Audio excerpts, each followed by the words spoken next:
Bonjour et bienvenue à ce nouveau Sciences en Tourne. Nous allons aujourd'hui parler des différents muséums et de leur place dans la société. En région Centre-Val de Loire, nous avons la chance d'avoir 4 muséums et un musée d'histoire naturelle. Et pour pouvoir parler de ces différentes missions, je suis en compagnie aujourd'hui de Sébastien Machin, le directeur du Muséum de Bourges. Bonjour à toi. Bonjour.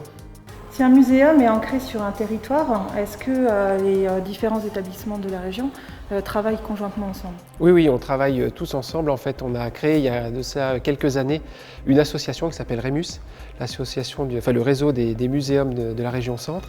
Et l'idée, c'était dès le départ de pouvoir travailler ensemble sur les collections, l'exposition et la partie médiation.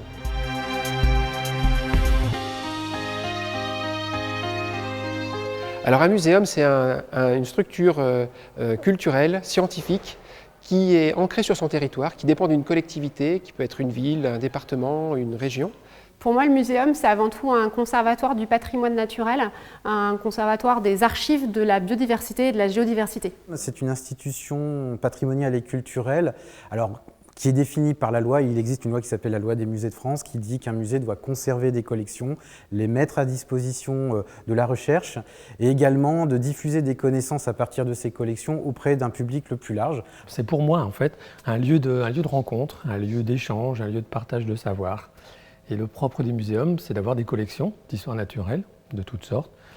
Et on va s'appuyer sur ces collections pour présenter des expositions permanentes ou des expositions temporaires, ce qui va nous permettre d'entrer en relation avec le public pour échanger.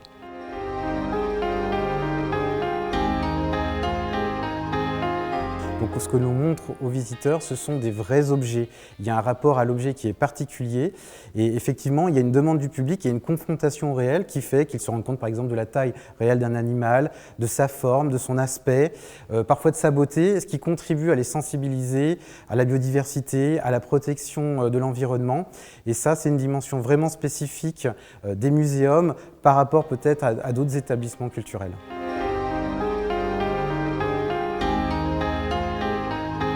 Le musée de Châteaudun a la particularité d'être un musée beaux-arts, histoire naturelle. Donc cette ambivalence, nous l'avons depuis la création. En 1864, le musée se crée essentiellement à partir d'objets collectés archéologiquement sur site. Et au fur et à mesure des années, on va avoir d'autres collectionneurs et des dépôts d'État, tableaux ou autres. Donc le marquis de Tarragon est un naturaliste du 19e siècle qui a vécu à Châteaudun tout au long de sa vie ou presque. Il a étudié les sciences naturelles auprès du Muséum d'histoire naturelle de Paris et ensuite, surtout passionné d'ornithologie, il a réalisé des montages artificiels où il a rangé des animaux par famille, donc des oiseaux, essentiellement donc dans un décor artificiel, c'est ce qu'on a devant nous aujourd'hui. Ils ont été restaurés comme des objets d'art et pas comme des spécimens naturalisés exclusivement et ça constitue un intérêt scientifique encore aujourd'hui. D'autre part, la collection Tarragon est également constituée d'objets d'ethnographie. Il avait chez lui un cabinet de curiosité. Et parmi ces objets, on a ici une coiffe qui correspond donc aux haras qui sont juste à côté. Et cette coiffe était un ornement d'un chef indien du Brésil au XIXe siècle. L'origine des collections du Muséum d'histoire naturelle, ce sont des passionnés, donc la Société d'histoire naturelle de Loir-et-Cher, qui a inauguré le premier muséum en 1903 au château de Blois. Face à l'importance des collections, le muséum a été déménagé à l'évêché en 1910 et tout se passait bien jusqu'en 1940 où, à cause de la guerre et des bombardements, le muséum a dû être déménagé en urgence dans les combles du château de Blois où les collections sont restées en dormance pendant une quarantaine d'années. En 1981, la municipalité de Blois décide de rouvrir le muséum. Donc les collections qui sont conservées dans les combles depuis la guerre sont progressivement transférées dans le bâtiment actuel et restaurées à la même occasion. Elles ont subi beaucoup de dégâts pendant les 40 années de dormance, donc tout ne peut pas être transféré et certaines collections sont irrémédiablement perdues et certaines sont encore dans les combles du château puisque nous manquons de place dans le bâtiment actuel. Alors, le Muséum d'histoire naturelle de Tours a une histoire un peu particulière. Il y a eu un premier muséum qui a été créé à la fin du XVIIIe siècle, vers 1780, muséum sur lequel on a assez peu d'archives. On sait cependant qu'il s'est fortement développé au cours du XIXe siècle. Il y a eu des acquisitions de collections, des Tourangeaux partis à l'étranger ont envoyé effectivement aussi des animaux naturalisés, même des objets ethnographiques venant d'Amérique du Nord, des Indiens d'Amérique du Nord. Cependant, cette histoire va se terminer tragiquement magiquement en juin 1940, puisque pendant la guerre, effectivement, début de la guerre, le pont qui se trouve à proximité de ce muséum va être bombardé et le bâtiment va être touché, va être entièrement détruit, ainsi que toutes les collections qui ont disparu pour toujours. Alors nous nous trouvons aujourd'hui donc dans le nouveau muséum, puisque effectivement dans les années 80, la ville de Tours a décidé de recréer un nouveau muséum, ce qui n'est pas quelque chose de très fréquent, et il a été ouvert au public en 1989. Pour cela, mon prédécesseur a dû faire l'acquisition de nouvelles collections, puisqu'il n'y avait plus rien, des collections donc en paléontologie, donc des fossiles, mais également en zoologie avec des animaux naturalisés. À mon arrivée, j'ai poursuivi cette politique d'acquisition et on a ici dans cette salle l'exemple de collections qui ont été acquises au cours des 10 dernières années, notamment de grands mammifères, lions, fauves d'hiver, ours. Et bien on a également développé avec mon collègue Arnaud Leroy un pôle collection vivante, donc avec ce qu'on appelle aujourd'hui le vivarium. Le Muséum d'histoire naturelle de Bourges est un muséum récent puisqu'il a un peu moins d'un siècle, donc il est beaucoup plus récent que la plupart des muséums de France. Et sa particularité, c'est d'avoir à la fois des collections d'histoire naturelle assez récentes, on conserve à peu près 200 000 spécimens et objets, et nous étudions et nous faisons tout un travail autour des chauves-souris, ce qui est la grande spécificité de Bourges. Au Muséum d'Orléans, on a une histoire assez riche en matière de pédagogie et de médiation et on a essayé de poursuivre cette lignée dans le développement d'une d'exposition au pluriel plurimédia où on a un tas de dispositifs et d'outils de médiation qui permettent à chacun finalement d'appréhender ces expos par aussi le canal sensoriel qui lui plaît le plus, que ce soit par le toucher ou par l'auditif ou par d'autres sens. On essaye de développer également des formats de médiation humaine qui développent l'interactivité et la participation finalement du public.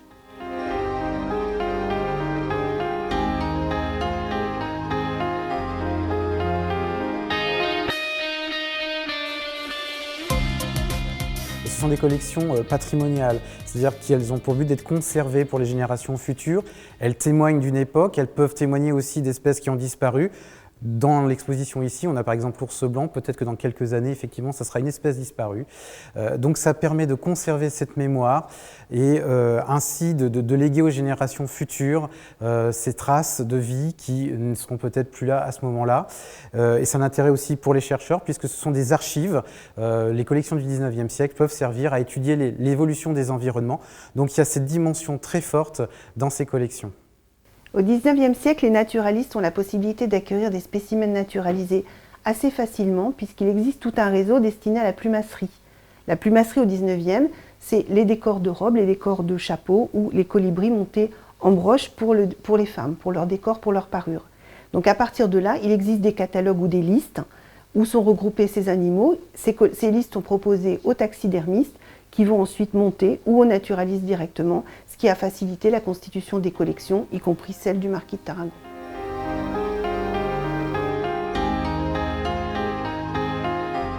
Nos collections ont aussi un fort intérêt pédagogique, c'est une vocation qui est présente dès la création des premiers muséums.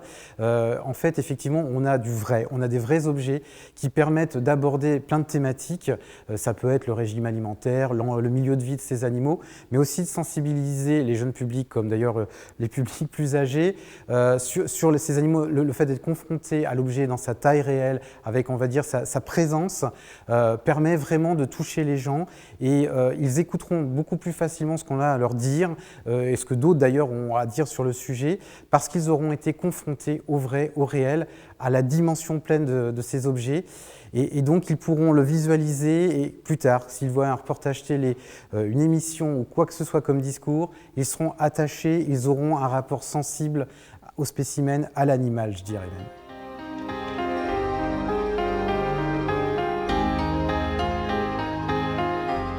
Les connaissances scientifiques que l'on a aujourd'hui sur ces spécimens naturalisés sont très différentes de celles que les naturalistes ou scientifiques pouvaient avoir au XVIIe, XVIIIe ou XIXe siècle.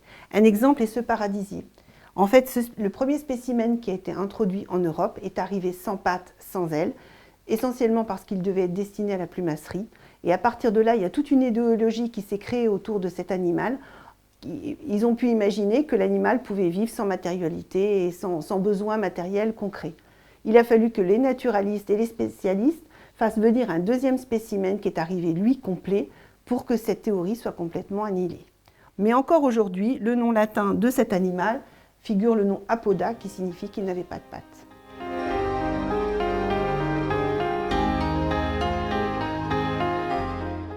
Ces archives de la biodiversité et de la géodiversité, elles ont été, elles sont ou elles seront mobilisées par la recherche scientifique.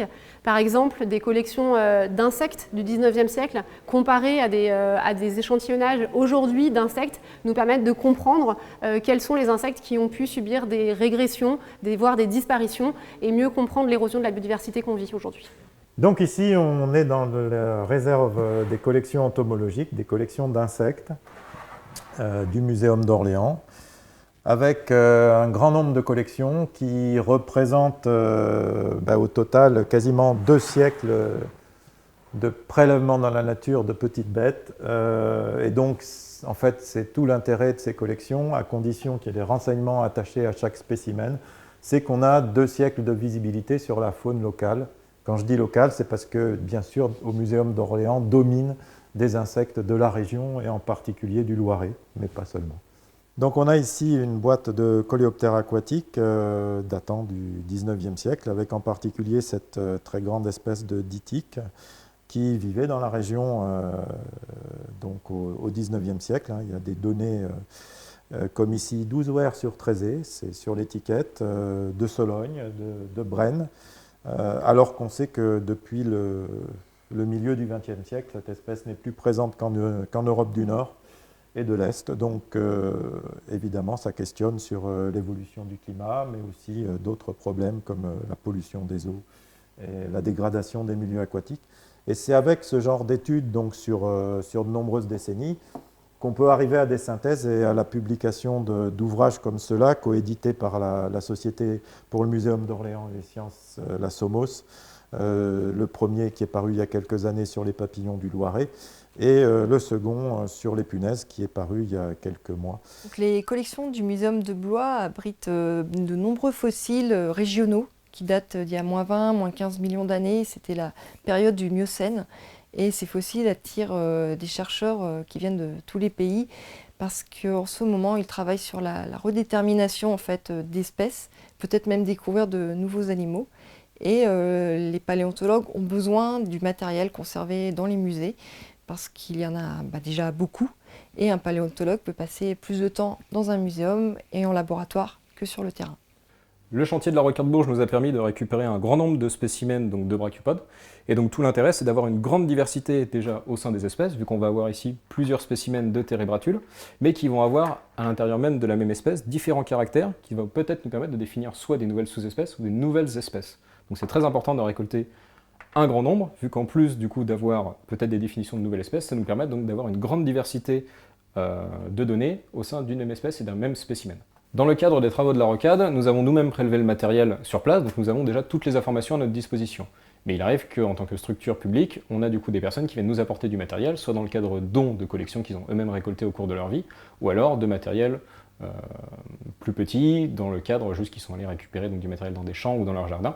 Dans ce cas-là, on a besoin d'une information cruciale qui va être donc la localité, savoir où le spécimen a été prélevé, vu que dans le cadre géologique, un matériel peut affleurer dans une couche géologique et être différent d'une autre couche 10 km plus loin. Donc c'est très important qu'on ait cette information, sinon ce matériel n'a pas vraiment d'utilité scientifique à proprement parler, mais va plutôt être utilisé dans le cadre pédagogique, vu qu'on ne va pas avoir d'informations à ce sujet, ça va être juste un objet qui va être utile pour certains caractères, mais n'aura pas d'informations à nous donner, nous en tant que scientifiques. Le matériel qu'on va étudier va être donc un matériel assez nettoyé et assez propre, qui nous permettent de voir les différents caractères et permettre l'identification. Mais le matériel qu'on va récupérer ou qu'on va nous donner va plutôt être du matériel brut, pris dans la roche, comme ici le calcaire crayeux. Et donc tout l'intérêt, ça va être de bien le nettoyer, de bien l'isoler. Et toute la difficulté, ça va être bien sûr de ne pas abîmer le spécimen par des rayures ou des cassures et de faire sauter donc des caractères spécifiques au genre. Par exemple, ici, vous avez donc un brachiopode et un des caractères, ça va être le crochet que vous avez ici. Donc si on l'abîme et qu'on le casse, on ne va pas pouvoir mesurer son diamètre ou différentes données qui vont être très importantes dans le cadre d'une identification ou même de définir une nouvelle espèce.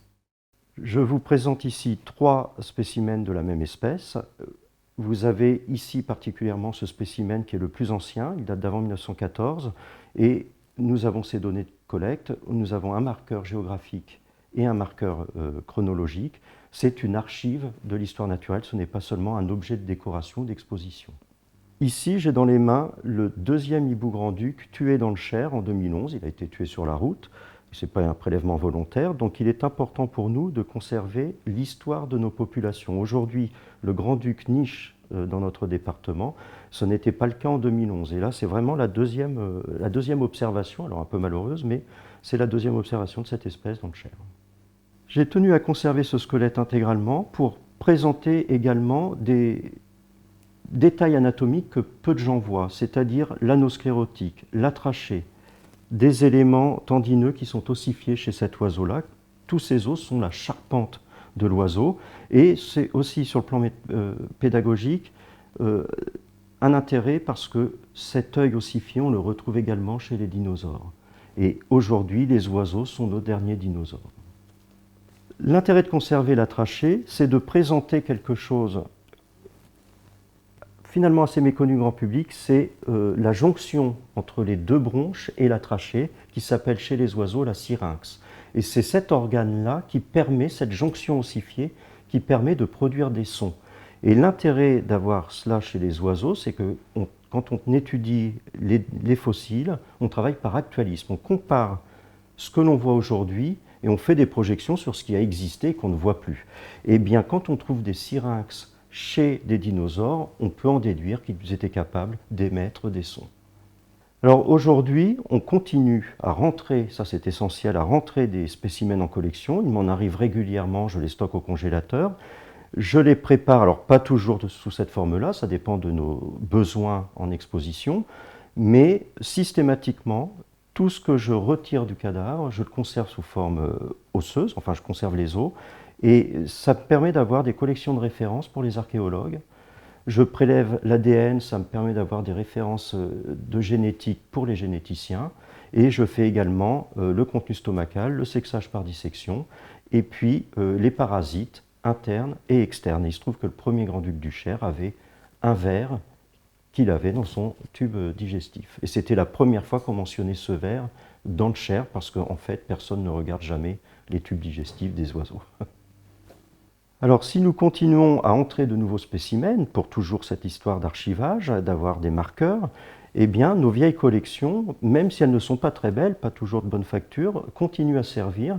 Et la semaine dernière, un scientifique étudiant en thèse de l'Université de Rio de Janeiro, au Brésil, m'a contacté pour consulter. Nos collections sont en ligne, donc il y a eu accès assez facilement. Pour consulter ces deux oiseaux, ce sont deux petites perruches, et vous voyez qu'elles sont très semblables, mais vraisemblablement, on a affaire à deux espèces différentes, et l'une de ces deux-là est peut-être une rareté, puisque si c'est bien confirmé, son aire de répartition est extrêmement étroite au Brésil, et avec les déforestations, eh bien, son territoire se réduit encore plus, alors qu'elle est très peu répandue. Donc j'ai peut-être une rareté dans les mains.